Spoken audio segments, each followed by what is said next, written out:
मलिक मिराज खालिद साहब जनाब पाकिस्तान के निगरान वज़ीर आज़म गुजरे हैं। अच्छा, वो समझ लें कि बहुत ही लोअर मिडिल क्लास से उनका ताल्लुक़ था और दमे के भी वो मरीज़ थे, लेकिन उनकी सेहत आखिरी वक्त तक बहुत बेहतर थी। तो किसी शख्स ने उनसे सवाल किया कि जनाब आपकी सेहत बहुत अच्छी है, इसके पीछे जो मिस्ट्री है, जो राज है, वो हमारे साथ शेयर करें ताकि हमारी सेहत भी बेहतर रहे। तो उन्होंने कहा कि जो सेहत का बुनियादी राज है वो ये है कि चंद बेतकल्लफ दोस्त और उनके साथ बेतकल्लफ गुफ्तगू। क्या बात, ये सबसे बड़ी मेडिसिन। वाह। फिर एक और, नईम बुखारी साहब के साथ चूँकि बड़ी अच्छा वक्त गुजरा, वो जॉगिंग करने आते थे रेस कोर्स में। मैं उस वक्त जना हॉस्पिटल में था, तो शाम को हम लोग भी चले जाते थे। अच्छा, नईम बुखारी साहब एक बड़ा खूबसूरत वाक़या का जिक्र करते हैं। उस वाक़या से खैर हम सबको बड़ा सबक मिलता है। उनके कोई दोस्त है जिनका डायमंड का बिजनेस था।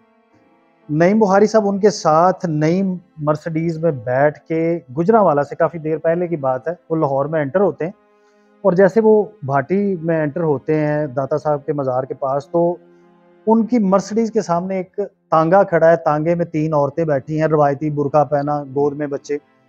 वो अपनी किसी बात से वो औरतें इतना हंसी, नईम बुखारी कहता है कि हमारी गाड़ी पीछे है तांगे के, वो औरतें इतना हंसी कि सईद गाड़ी रोक के मुझे कहने लगा कि यार नईम, मेरा डायमंड का बिजनेस है, मेरा यूके में घर, मेरा इस्लामाबाद में घर, और मेरे पास पैसे इतने कि मुझे पता नहीं, लेकिन मैं अपनी पूरी जिंदगी में इतना नहीं हंसा जितने ये औरतें हंसी।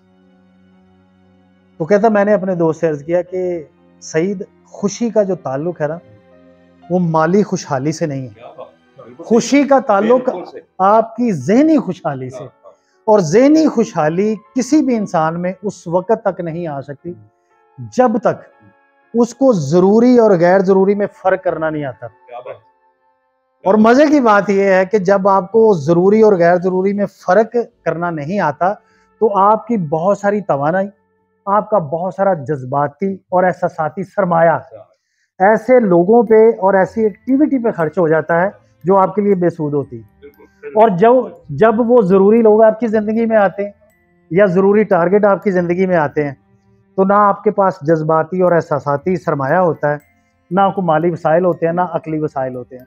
तो ये वजह है बुनियादी तौर पे कि आपको ज़हनी खुशहाली मुयस्सर नहीं होती, क्योंकि आप ज़रूरी और गैर ज़रूरी में तख़सीस करना नहीं सीखते। तो खुशी के लिए आज के बाद हमारा ये लेसन है। डॉक्टर आसिफ बाजवा साहब हमारे साथ हैं, सलीम साहब हमारे साथ हैं, सलीम बुलंदिया साहब हमारे साथ हैं, और नन अदर देन हमारे मेज़बान, हमारे होस्ट मिस्टर अतर साहब हमारे साथ हैं। आपके लिए यही मैसेज है कि आपने पहली बात कि ज़रूरी और गैर ज़रूरी में तख़सीस करना सीख लें, और दूसरी बात, अपनी ज़िंदगी में चंद बेतकल्लफ दोस्त ऐड कर रहे हैं और उनके साथ बेतकल्लफ गुफ्तगू कर रही हैं। तो इंशाल्लाह इस सूरत हाल से, इन दो सिर्फ एक्टिविटी से, आप उम्मीद है कि आपकी ज़िंदगी में वो खुशी, वो रमक, वो रौनक वापस आ जाएगी। मैंने कहा सुनहरी अल्फाज हैं, कोई शक नहीं। खुशी, लाफ्टर। नईम बुखारी साहब खुद बड़े ह्यूमरिस्ट हैं, यानी कि ह्यूमर में उनका सानी कोई नहीं है, वो हर बात पे हंस सकते हैं, ये उनका सरमाया है, कोई शक नहीं इसमें। मिराज खालिद साहब एक मजदूर की हैसियत से ज़िंदगी शुरू की, दूध बेचने वाले, और वज़ीर आज़म के पोस्ट तक पहुँचे। क्या बात है उनकी भी। यादगार शख्सियत, लेफ्ट विंग के, लेकिन बहुत नफीस इंसान। तो आपने जो बातें की, इसमें कोई शक नहीं है कि बेतकल्लफ दोस्तों का मुतबादल कोई नहीं होता, जिनके साथ आप बेतकल्लफी से हर बात कर सके, अपना हार्ट आउट यानी कि फुल दिल से बातें कर सके। सो गुम्मद साहब, आपके आने का बहुत शुक्रिया, आपसे मिलके बहुत खुशी हुई। थैंक यू, बहुत शुक्रिया। Thank you very much.